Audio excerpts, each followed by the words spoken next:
Victor, we just had a call yesterday and we decided to make this a very, very short-termed, but we were talking about this for quite a while. Last time we saw each other was at the Hanover Fair in real life, and thanks again for the nice talk. But today we're here to get to know you a bit better. So I would like you to introduce yourself a bit, and then we putting on the time machine. Yes, nice meeting you again, Ilya, and thanks for giving me the opportunity to share a little bit my journey. So yeah, I'm Victor. I'm the founder of WAKU Robotics. I'm doing a lot of calisthenics, so I'm also like not just an entrepreneur, but also like a sports nerd, I would say, or health nerd, and in my role as CEO of WAKU Robotics, we create software for service and maintenance of various things, especially specifically automation and factories, the maintenance of all the machines, of all the automation in a factory, but also for OEMs and service providers. And we have a very unique tool because one, it's AI driven, it's collaborative, so everyone can work together. It's the only solution in the market. And we experience very rapid growth at the moment. So we were, I guess, 10xing our assets on the platform within less than a year. So it's going very good. Yeah. Yeah, we will hear and we will dive into it a little bit later on. But now, yeah, maybe you can tell us a bit where you grew up and how was it? Yeah, what was necessary or what was the environment that you grew up with that made you a founder or made you or helped you to become a founder? Maybe we can, yeah, can go back as far as you like and then you walk us through. Yeah. So I grew up in a village which is close to Berlin. Um, but essentially, I was spending my time or like my early childhood cycling, fishing, going into the woods, and yeah, like being a lot also with my friend or with my friends, and yeah, roaming around like pretty far by today's standards, I would say. So really like taking the bike and going out. And I guess that already taught me to be on my own, right? To take my own decisions, to also learn on my own if something doesn't work. So if you're, like if your tire is flat and you're like 1 hour walk from home, then you need to figure out how to get home again. So that are one of the things. And then like also when we met last time, I was also already thinking a little bit, when did it all start, right? And funny enough, I don't know why, but I always had in my room a chair that I called the Chefsessel, so like the boss seat, like somehow this was in my mind that I wanted to become a yeah, like a boss of a company. Back in the time, we call it in Germany chef. So yeah, so a CEO of a company. So I don't know why it were in my mind so early, and but this was probably when I was 14, and then I started also I guess 13, 14 trading on eBay. So I started to trade various things and buying like post stamps and buying um, yeah, different electronic items like watches and lamps and buy them in bulk and then resell them in like once, so to say. And that all wasn't very successful until, so like with most of the things, I lost money, or basically with all of the things, until I found the right thing, which was like Star Wars kits, freshly sealed, very old Star Wars kits like those that you glue together. And I ordered them usually in the US, like in bulk, so like five, six of those. And then I sold them in Germany, and it was very profitable. So like I typically sold them for, I don't know, like 4 or 5 times the price I was buying them. So that was And, really, really fun. And is that something that you saw somebody else doing, or how did this come together? Actually, this was together with a friend. I did I wasn't in oh sorry, it was Star Trek. I wasn't in Star Trek at all. I wasn't into gluing those models. Like I don't had I just tried iterated a number of things. I mean, like I now call it iterating. Back then, I didn't know. Like it was just testing and trying to find something that works. And actually, a friend yeah, pointed me to that to try that, and then yeah, it was really like the early days when like basically also something that was made possible by PayPal, because otherwise you couldn't easily transfer money to the US, but PayPal was pretty new back in the days and then I was able to wire the money to US and receive the package from US, and I found it kind of totally normal to buy something on eBay in the US and then ship it to Germany to then resell it there. And but it was technically complex enough that the people in Germany didn't do it themselves.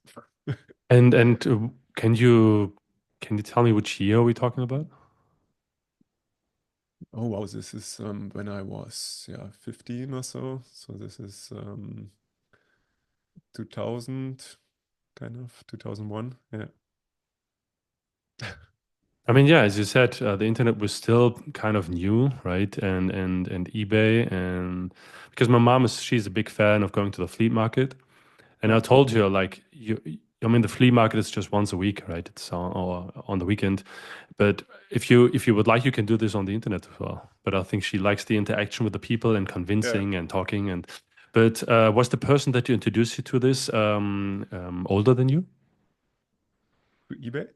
Yeah, I mean, you said Ah, that ah, you weren't directly in contact with gluing those Star Trek, Star Wars okay. thing kits together, and was that separated from the eBay thing, or was that some? Yeah. No, no. I mean, like maybe regarding the internet, this was something new, right? So like when I started, when I grew up, there was no thing internet basically, or like it was like so slow that it was totally useless. And I also remember when I first got the internet, it was like, wow, you can chat with someone, like s- like somewhere in the world, or and I was just like found it so cool somehow. I always loved technology and new technologies, and then I saw this eBay thing where you can buy some stuff, and I just tried different things. Using, like making some money essentially, or working with it. I guess it wasn't necessarily primarily making money, but it was like just experiencing the technology and trying it out. And then I worked with eBay and PayPal, like stitching it all together. And then a friend, like which was my age, like a classmate essentially, who said, "Hey, why don't try this one?" Like those Star Wars models. Hmm. Yeah, entrepreneurship very early on. And is that something, hope you don't mind if we stay a little bit longer here, is that something that your parents was doing? Is that because I had guests that had artists as parents, but then I have other kids, their parents were entrepreneurs themselves, had a business, but some other parents were deep in academia, right? So very often you see and then you're exploring those sides, whatever that Yeah. might be. And is that something that played a role in into that interest? So I'm born in Eastern Germany, right? So and like studying was very restricted there. So like only people essentially, or like specifically people from the worker class were able to study. My parents didn't study, but my father, he was a technician, basically. He is still a technician, and he always was excited about technology. So that side I got from him. Like if there's I don't know, a truck, or like a excavation, like a digger. Then like we would climb on it, and he would show me, like, hey, like this is how it works and so on. So like he always had this excitement, and also transferred this excitement of technology to me. And then the other side is my mom. She was always like selling. She sold um, equipment. to kindergartens and schools. So like all the chairs, everything that is in a school. She was essentially a salesperson for this kind of things. Yeah, Mm. so and this is where my, I guess, sales side is in me. So and then somehow both came together. Interesting. Yeah. I mean, I really like the way that both both parents played a part in into putting you together, not only biological but also like mentally. And now Yeah. you're someone who works with technology and you're in sales or trying to. I mean, as a CEO, you're always in sales, but really like that part. So thanks for sharing with us. And so you grew up in the eastern part of Germany. Wall came down 89. So uh, when you started entering school or afterwards, was studying an opportunity for you? Was that on the table? Uh, it was always like pretty clear that I wanted to study. Nice. For me, it wasn't a question. It was only a question what to study, not if to study. Mm. But it was, I mean, like it was never explicitly something that my parents asked me to do. So, somehow, like I always felt like either I study mechanical engineering or um, how is it, Wirtschaftsingenieur, so like economic, something between economy and mechanical engineering. I guess it's very specific for German. Yeah. So this is the degree that you pursued? Mechanical engineering, yeah. Yeah. And then the question was more like where to study. I because I was checking like which are the best schools to study, and then I decided between Dresden and Aachen and Munich, which are the best places to study mechanical engineering. And and then I said to myself, like economy, I can always learn economy, but mechanical engineering, I want to have the 100%, like digging into it and going into it. In the beginning, when I studied it, I somehow lost this idea of becoming a CEO of a company in between, by the way. So when I studied, studying was clear for me that I want to become a mechanical engineer because I love like creating things and yeah, like understanding and creating those things, constructing like items. So like there are so many things you can do with mechanical engineering, but I was always like in the part of like creating new items, new tools, new machines.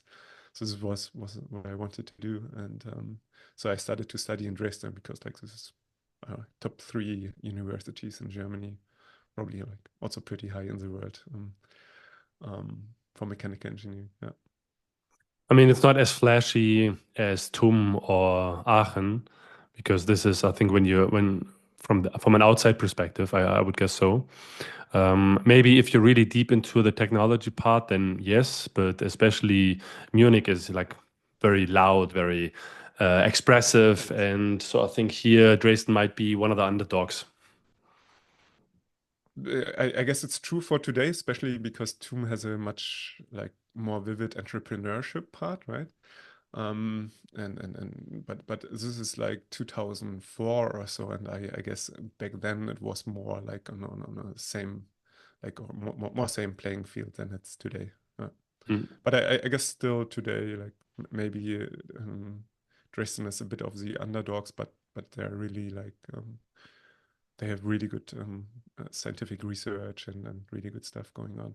I guess in general, still today, Dresden is a bit like as an underdog, right? Because like you have so much research, really good research, like globally leading research in various fields, but it's not very known. Like compared to Munich or Aachen or so or Karlsruhe, it's not known at all, basically, right? But uh, I mean, I had Christian from Wandelbots. He's CEO yeah, from he was on the podcast yeah, once, and so I know a bit about the university and the ecosystem they're trying to build, the saxophone valley.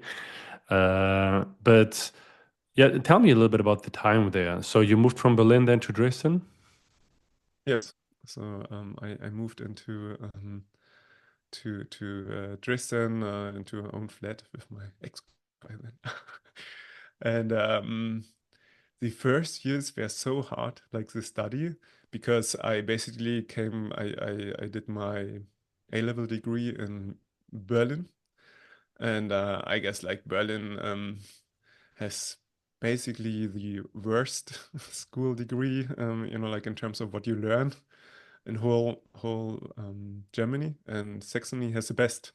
So I moved from, like from a school system where I received very little, few math education to the one where you have the highest standards. And I really had to learn hard. Like the first 1 or 2 years was like very intense for me because I had it to catch up so much, what I didn't learn in school. But for the others, it was super easy.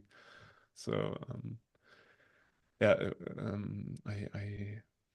I then dedicated the first 2 years definitely of my study, because there you have something like Grundstudium, which is like really hard. Like 50% of all the people that start don't make it.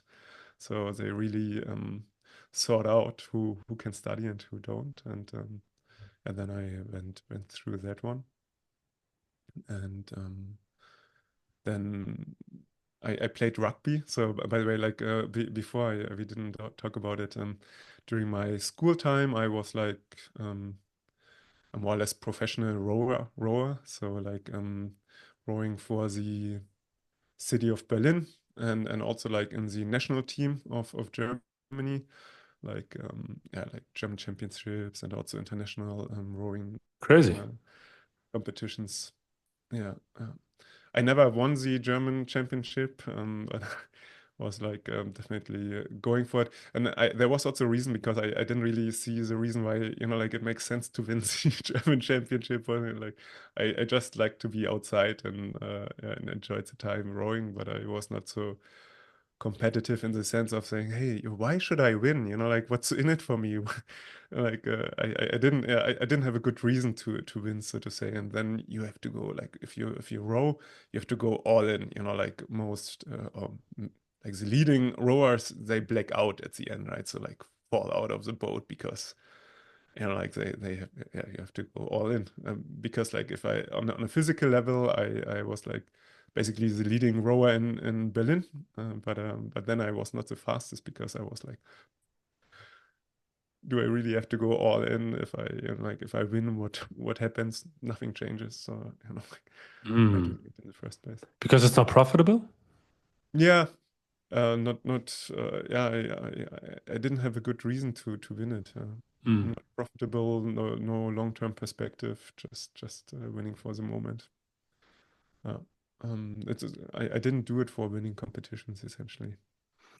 But I mean, you are, I mean, very often you see, I think there's already also studies about this, but being in sports and being competitive makes you a competitive person, or at least parts of you. So at Yeah, least, or other parts maybe that are very important is like having the discipline to become successful in sports. You do need to have discipline. So there's almost no level if you go higher on the professional ladder, then that you can perform just based on talent, right? So there is discipline. There is something that you do need to do the right things, hopefully for a very long time, over and over again. So I think this teaches you something. And when you just said that you went from Berlin school to Dresden school or university, you need to catch up again. Also, you do need to sit down. You do need to do your homework. You do need to do the boring stuff for a very long time.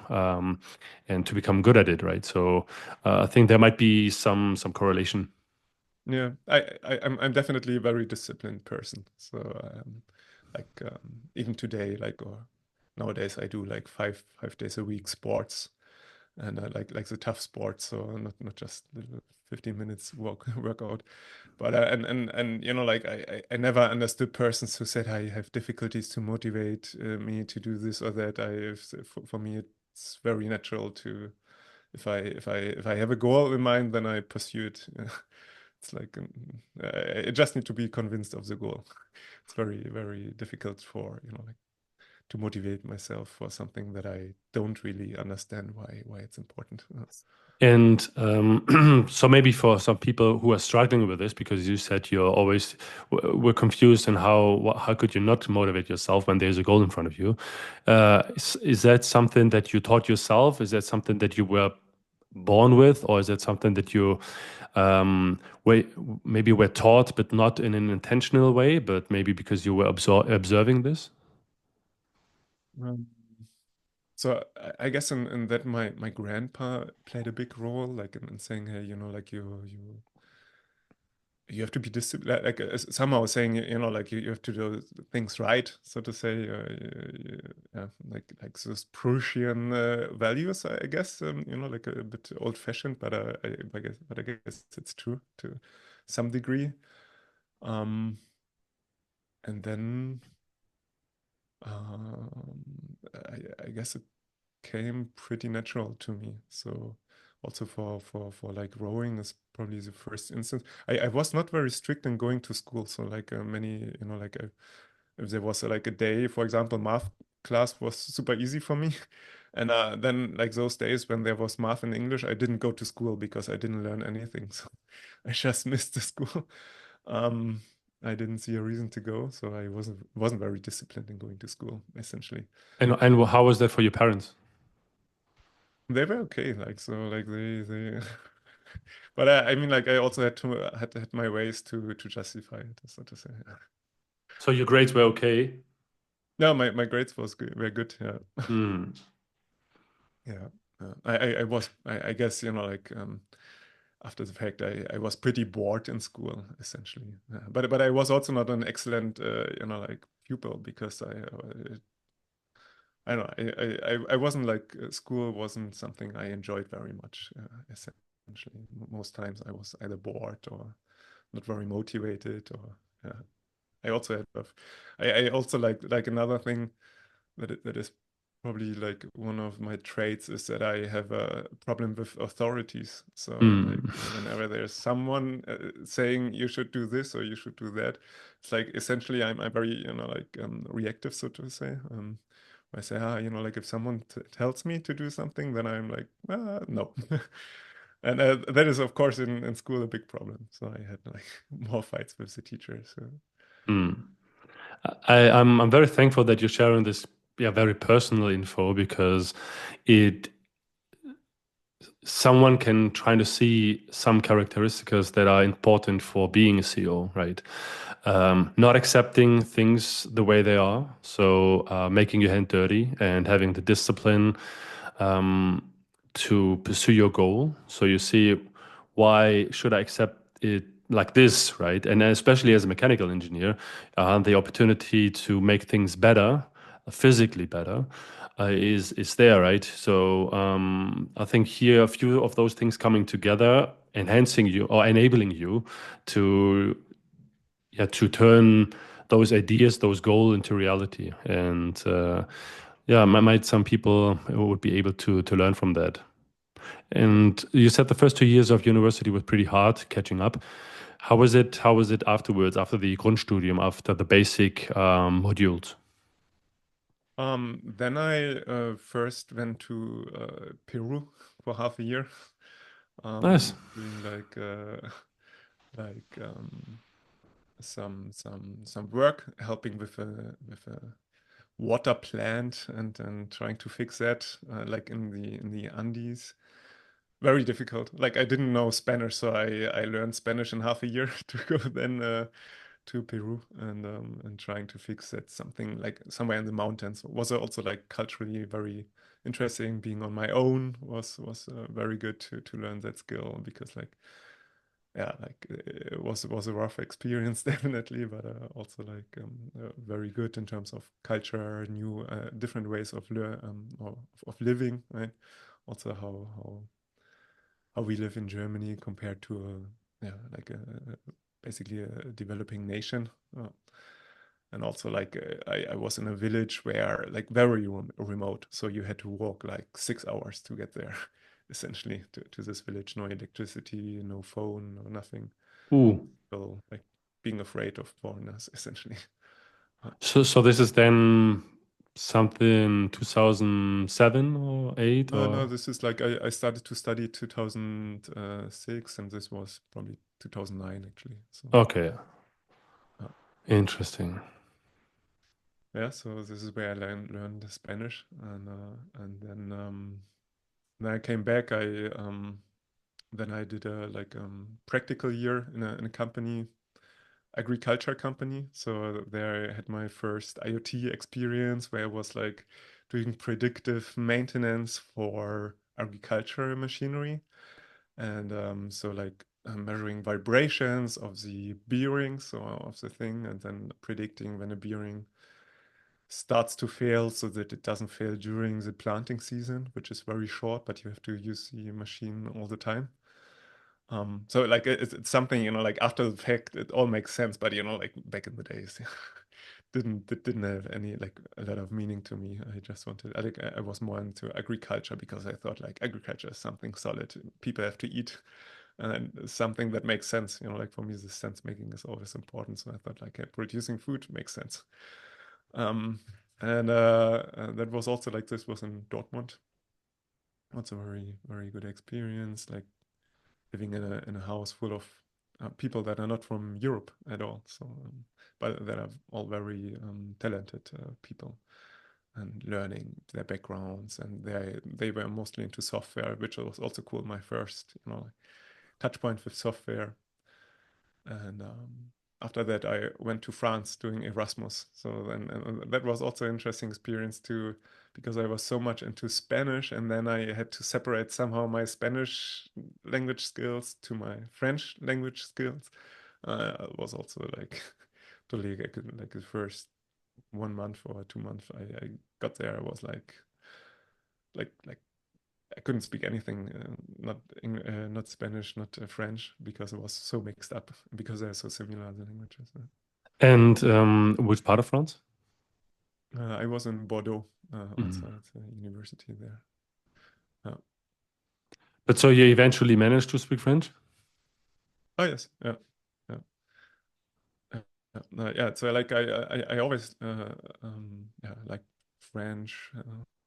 And France, and so it was also like a part. And my wife she's teacher for French and Spanish, and I somehow thought like, okay, like if she knows to speak Spanish, I also want to know to speak Spanish. Like if you're traveling, then I don't want to feel like standing besides and don't understand anything. So I had this idea of learning Spanish as well. But if you went to South America after you finished the first part of your studies, and now you mentioned your wife, is that something that came together later on? If you want to answer this, Sorry, okay, yeah. because you said that your wife is a French and Spanish teacher. Are we talking about to now keeping up with the Spanish, or did you guys met very early on? Um, we met like essentially after this first 2 years of study. Yeah. Ah, yeah, nice. And she just came from Mexico, like spending 1 year in Mexico. So she was so excited about it. And then I was like, hey, this sounds cool. I also want to do it. So yeah, I quickly learned Spanish to then also do this. Awesome, awesome experience. Coming back to the technology part of it, you said that studying mechanical engineering, going to Dortmund, you said, and working for a company or doing. So this was an internship, It's like it's full-time work for like 8 months uh, during the studies to get some practical experience. and there you said you got in contact with the software side of it. And how did this all? I mean, you can walk us to the end of your studies. How this prepared you for what's coming afterwards? Or like the first thing that I learned from it is that I didn't want to work for a corporate, Mm. to be honest, because I was like so many dependencies, and yeah, somehow this wasn't very fulfilling for me. So like it was pretty clear that I want to do my own thing, and I wasn't very decided if I want to pursue like a PhD or even like going the research career. This was also like On the table. a good option. Or the entrepreneurial thing, and why I ended up doing the entrepreneurial thing was like, hey, like something that scales and that works should be a company. Like this is how our this is how our economy works. So and research is somehow like in scalability a bit limited. I mean, this was my thought back in the days. Probably today I would see it a little bit different, but so then I started to do that one. I was also pretty deep into economics and had time, and I studied a little bit philosophy and so on, like all across the board. I was like pretty interested. And one thing which is like a fun fact is that I was part of the attack group for for a short period of time, which is like a group. Today, it's a little bit known for being a little bit against globalization, but especially back in the days was like they favored tax for high frequency trading, which made total sense for me. So, but by being part of that group, I was always interested in understanding the economy as well. So not just the technical side, not just the people side, but also the economy. And yeah, this was also during my studies. And then this is how I got into entrepreneurship, making something that makes sense, making something that is scalable. And then during my master thesis, I would say, um, I started to work on my like preparing the company, so to say, like so preparing all the business plans and so on. And then right after handing over my master thesis, like the last day, essentially the next day, I already founded the company, my first company. Uh, So this is WAKU. yeah, no, no, this is Green City Solutions. Sorry, yeah. So like also very funny, like then, like my master thesis is like system theory, also something that I love very much, like agriculture systems, and then I applied system theories.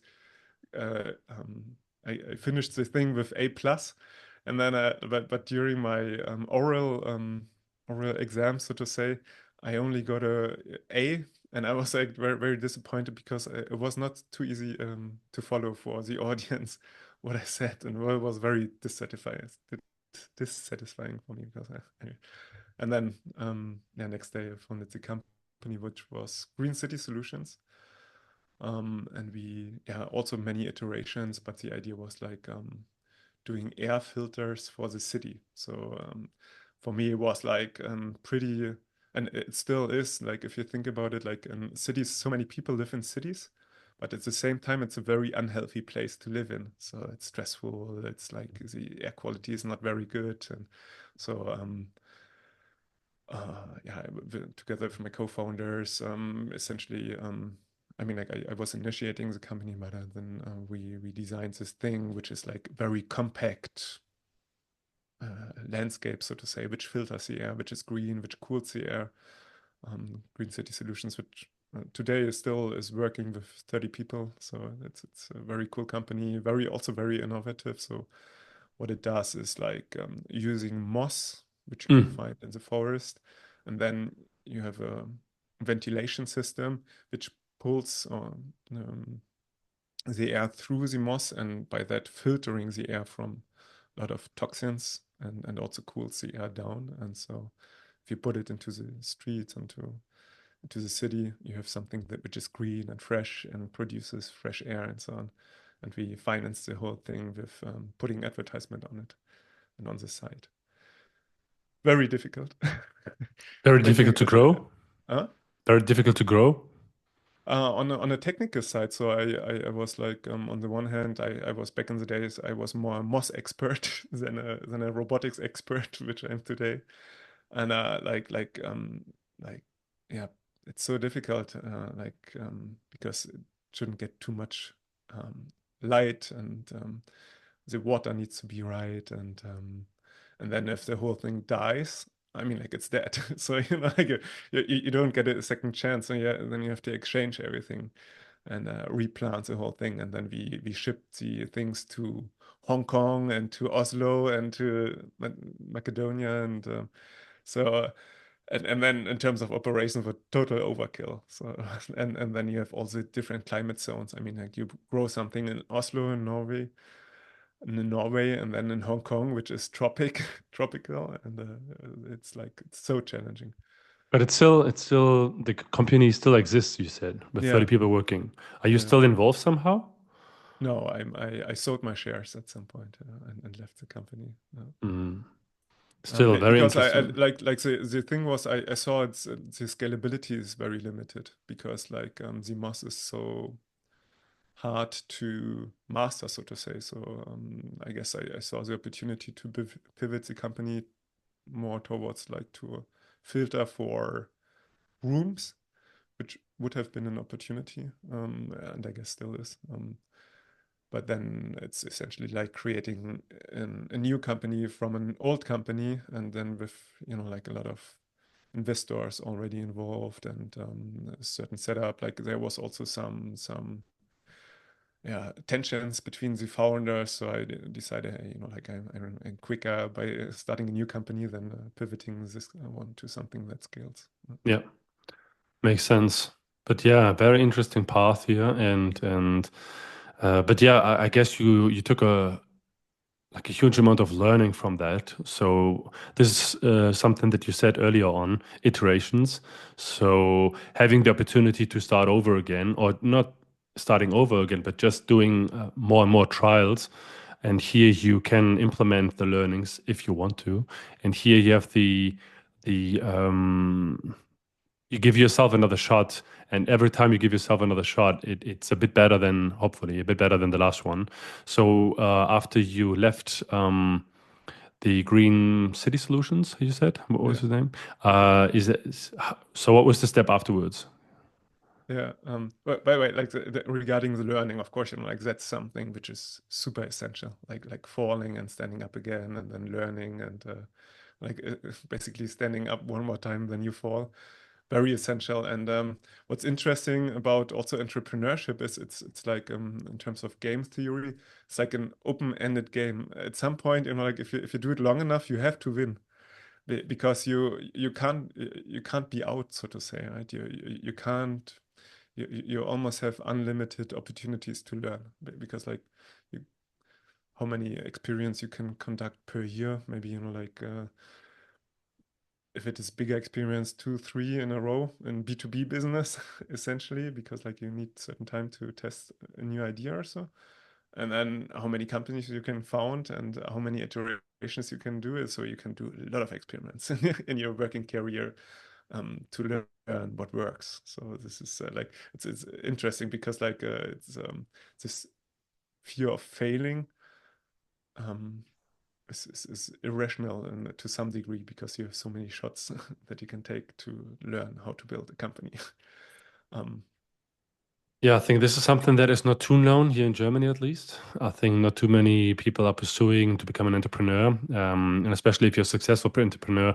I think we talked with different people over the last 1.5 years in that podcast that it's not something that is well taught, right? Again, here I need to quote Christian, who said that in Dresden that his son put up like I can't remember exactly what it was, but something like a lemonade stand in the school and was trying to sell something.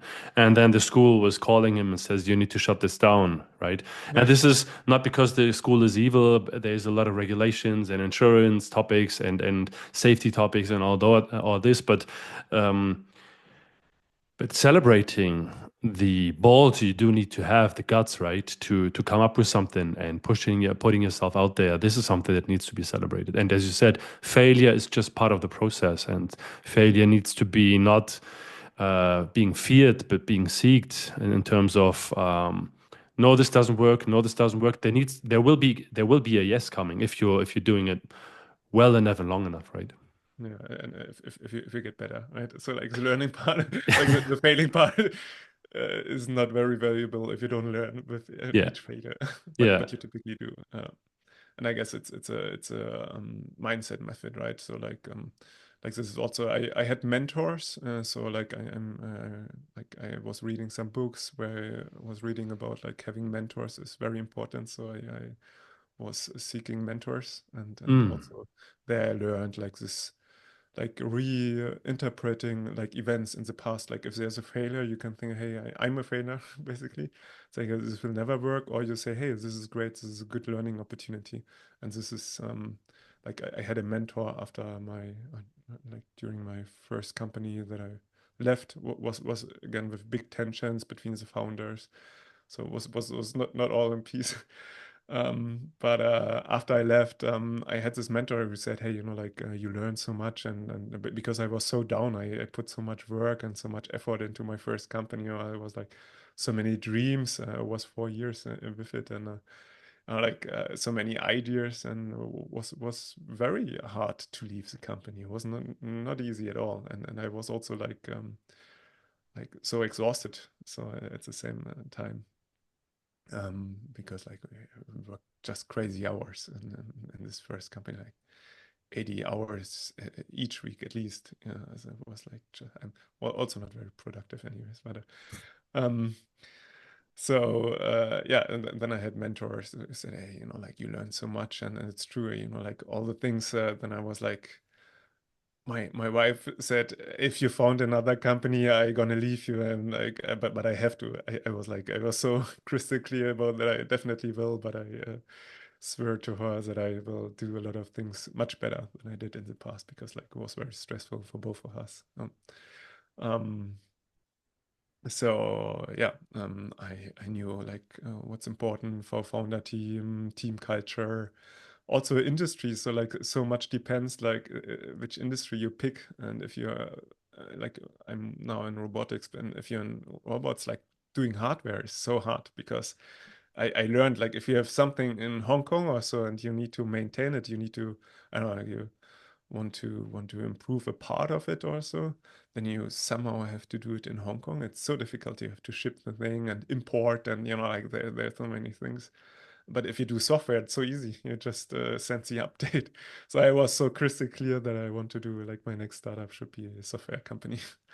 And network, for example. So like creating a like building a network before founding a company, saying, hey, like before I start the company, I have an idea, I have this network to whom I can sell the idea or the products.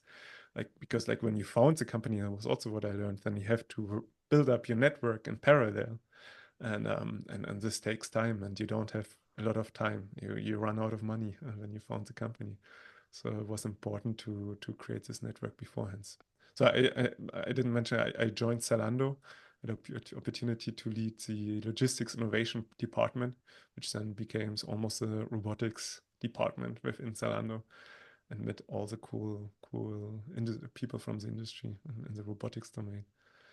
Um, yeah, so and then I already iterated a lot on I pretty early. Yeah, I was pretty clear that I want to found another company, and it was just a matter of time when will be the right moment to found the company. Yeah.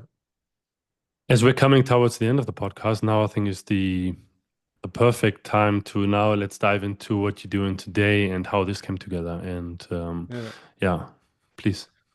So yeah, I had the opportunity within Zalando to build up the robotics department, and I saw like a few things that were very difficult to understand who's out there. So essentially, like which players are out there, and it's not very, it was not very easy to find, and how to implement it, and a successful project, and that needed like the people that manage the robots, that operate the robots, didn't understand very well. Like the logistics oftentimes is very manual, and so like if the robot is blinking red, what should I do to improve the throughput of a system or to reach a throughput at all. So guiding the persons how to use the robots was very essential. And both of it came together in WAKU Robotics. So like one is we have the largest comparison website called lotsofbots.com, where you can see all the vendors in the market. And on top of it, we offer consulting, which is very early in the process of implementing a solution. And then the other part is like once you implemented it, giving guides to the persons that operates the robots, uh, when to do a certain maintenance, because this is super important in robotics. You have so many sensors, and if they're dusty, then the robot isn't moving. And same with failures. So kind of reactive maintenance. Robot stops, is blinking red, but no one knows what to do if the robot blinks red. So There's no like most robots don't have any displays. So like I'm talking about like autonomous forklifts and this kind of things. So you don't know what to do, and so we designed a software that receives the error codes and then gives step-by-step guides to the operator how to resolve the issue. And I mean, like this is after a lot of learning. We are like 5 years in now, and we started with robotics, and then there came the huge scaling moment. This is what I taught, like when we moved from 1,000 to 10,000 machines that I manage via our platform, is when we move beyond robotics. So now we have companies that don't have any robots, but automation like conveyors and also factories, factory machines. We even have wind turbines, so manufacturers of wind turbines that organize their after sales with our solution. So we scaled from robotics, which is very data driven, a lot of availability of data, to other domains where we are so ahead of the game, also with our usage of AI, that they say, hey, like we have the same problems. We don't have robots, but we also want to improve our service because I like when you come from robotics, you think like, okay, like everything should be digitalized, but you buy a robot and you get a PDF file, which doesn't make sense. But this is already the advanced industries. Before I learned, like in other industries, they even write down stuff in books, like with pen and paper, which is like coming from robotics is it's like 20 years ago, right? But this is like for so many companies, it's still reality. Is it? And yeah, it's like really like there's something like in like incident book. So like after the shift is over and on the way out to the workers then report what they have seen in terms of machine failure or odd noises, and then the next morning the leading technician takes a book, reads through it, and assigns the technicians to go to a certain machine and listen and see what happened.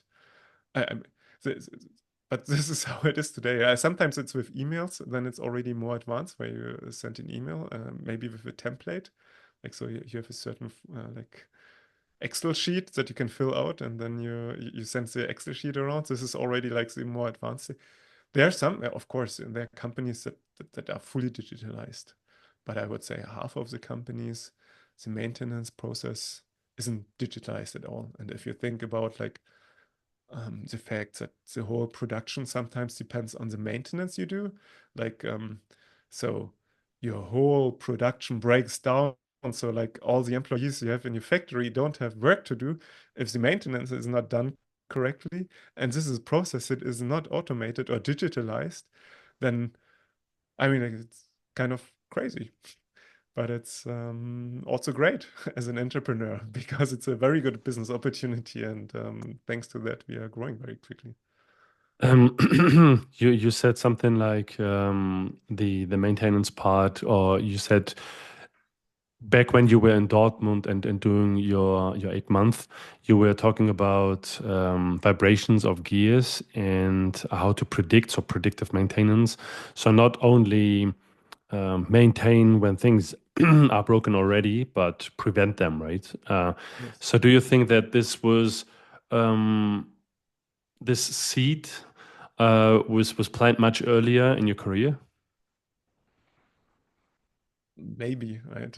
I definitely had touch points and understand, like why it's sometimes critical if something breaks down.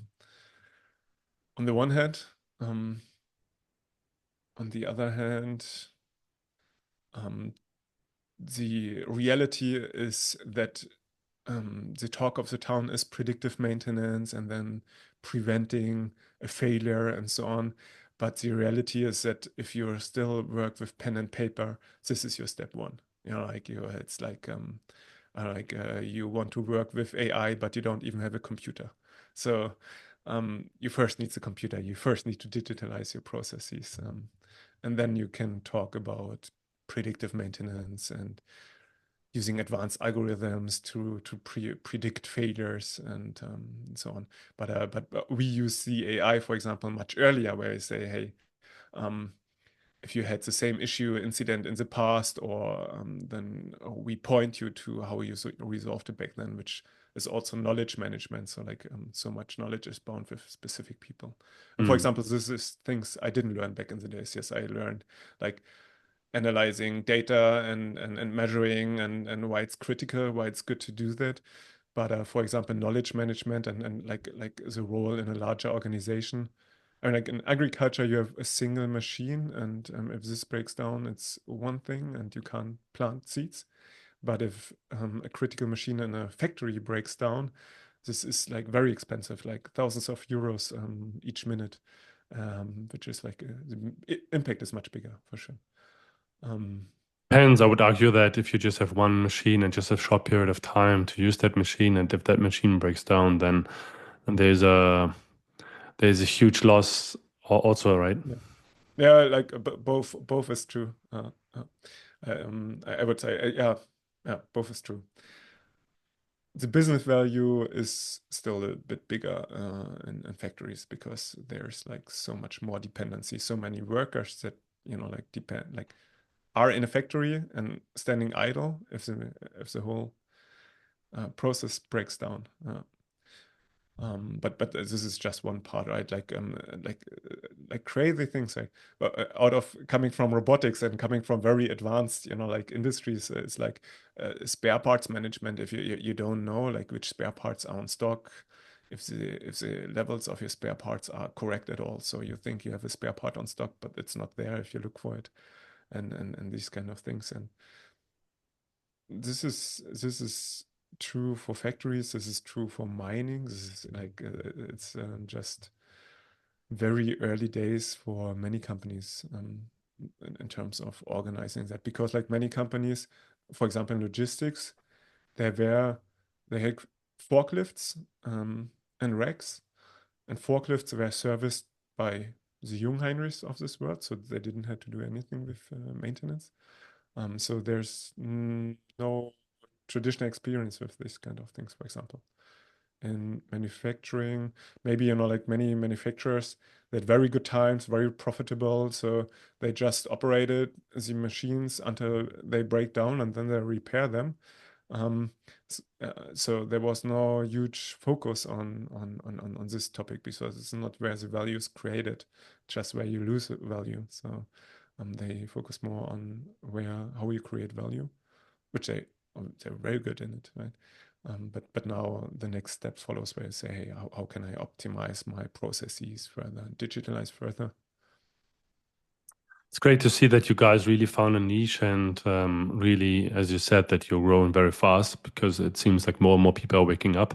I think this is also due to more and more younger people who are coming from university with a new, maybe with new techniques and new systems, as you said, pushing those things forward. But also the wave of AI brings you in a position where you need to see, okay, if I'm not keeping up with the pace and keeping up with the things that are around me, right? I might not be competitive anymore, right? So it's not about I want this, but I need this. And here, as you said, the other parts were very profitable, but this was very neglected because it's not creating value. But if you're really squeezing out the margin and really trying to be profitable, then you need to look at those parts you haven't looked before, right? And if this, even those does not create value, preventing from losing money is also some sort of keeping or making money. Yeah. What's also interesting is like this opportunity with AI for us as a smaller player in the field. So like there are companies like SAP, PM, plant maintenance, also like big modules, like and they cost like 10x, 100x of what we have. And why is that? Because like it's old software, so to say, and so like they invested a lot of money into creating this software, but with the new tools and also new frameworks, we are so quick in creating software, which is like competitive to very established players, or sometimes even, and in many cases, even better because we designed it from the ground up to use AI. Like it's made for AI, and we implement AI, and the others are not there. So it's like an old system, and now you have to somehow squeeze in the AI, and we designed it in the first place to be an AI-driven maintenance tool, and we use tools to code faster. So we have a in many cases better solution than in what is in the market for a fraction of the price, which makes it affordable for companies for whom there was no business case before. Here, I would like to add that some things that you don't need to carry with you is the existing fleet, the existing machines, the existing customers that you still need to maintain. And here, it is very hard to come up with a greenfield new solution when you have so much old baggage that you still need to drag somehow because people are still paying for that, right? So yours can be implemented in something that doesn't maybe carrying all of that. But if you're an existing player that has a lot of customer, it's very hard to come up with something that is very new because then the periphery, right? The part where your company goes over to the other part, the other company that also needs to do new work. And Yeah, here, if they do not their part, then it will be very hard to connect those two worlds. yeah. So yeah, if you have all this old baggage with you, and also users that know a certain way of using the software, it's very difficult for them to convince them otherwise, right? So like SAP also, it's very ugly to use, but if you have a person, I mean, many companies, they have one person that is dedicated to manage the software and use things like, hey, like they create a work order and then they print it out and then it's stamped and then it's scanned and then it's back feed it into the system, and then you have a different system where you store all the files. So you have this one person that knows all this stuff, right? It's like, and this person certainly doesn't want to change because it's his job, right, or her job, and and now, like if you come with a system where you don't need that job anymore, you don't need a separate person to manage the software. In my world, it's even crazy to think about it, but like this is a reality for many companies, and like Mhm. they would be very much against it, and many companies wouldn't afford another person just to operate the maintenance software.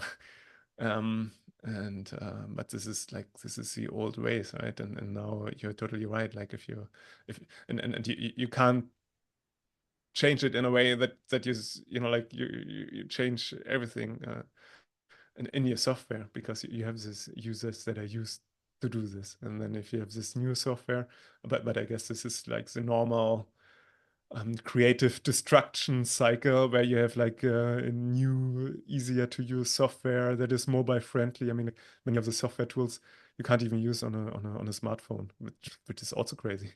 But yeah, this is how people are used to work like 10 years ago, and they never changed. So now you have a lot of companies that also change back, or like to a new, better framework. Yeah. I mean, we've seen a few big examples in the industry, not necessarily our industry, but when you build a system where there's a high margin on your product, you will make it very hard for customers to leave. So we build an ecosystem and um, yeah, keep them in that ecosystem. So a change is very hard to make, but also if this is very profitable for you, then the investing cost for something new is also something that the majority of people would, because this is short-term thinking, right? You don't want to be the person who signs a paper that makes you lose some sort of money and lose in terms of you need to invest it. But for some people that are not thinking long term, yeah, this is an investment I need to make today to be profitable in 5 years or 10 years. So I really like the idea that uh, you are forced to understand that this has always been the case for companies, right?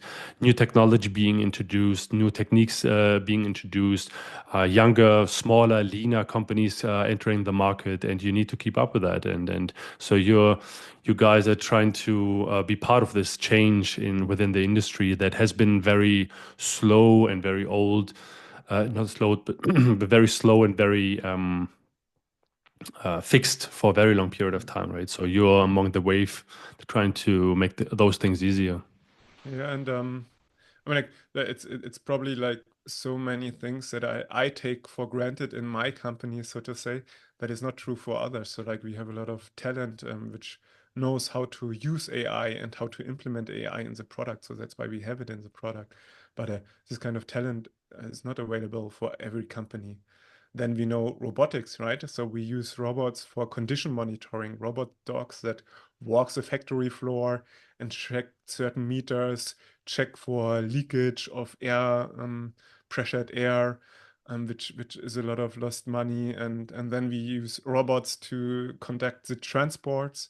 So like the wrench time is an important metric. So how much time does a technician spend actually repairing machines, and how much do they spend searching for parts and walking around and so on.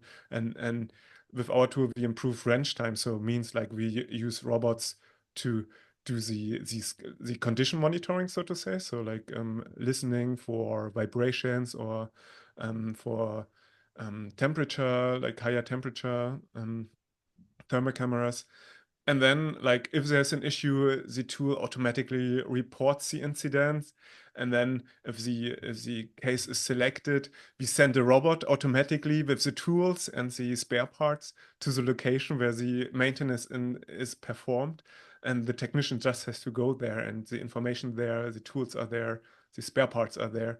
And this is so cool and so much more advanced, because like so many things have to do to come together, that for most companies it's, like it's just, like not not something they have experience with, and that's why they can't implement it into their software. I'm I'm a huge fan of people who, despite their age and despite their longevity of career or the position they have been in, are always curious. So, right, I'm always interested in people because I've been working in corporate and with corporates, and then you see those people who've been in this on the same shop floor for 25 years. And then, but you see some of them, you see very curious. So there's cobots. What is that? And then I buy one because I would like to understand, or I convince my boss to buy to buy our department one. So I'm really interested in those kind of person who are curious. So I was very curious about your story, and we had a very long chat earlier on a few weeks ago.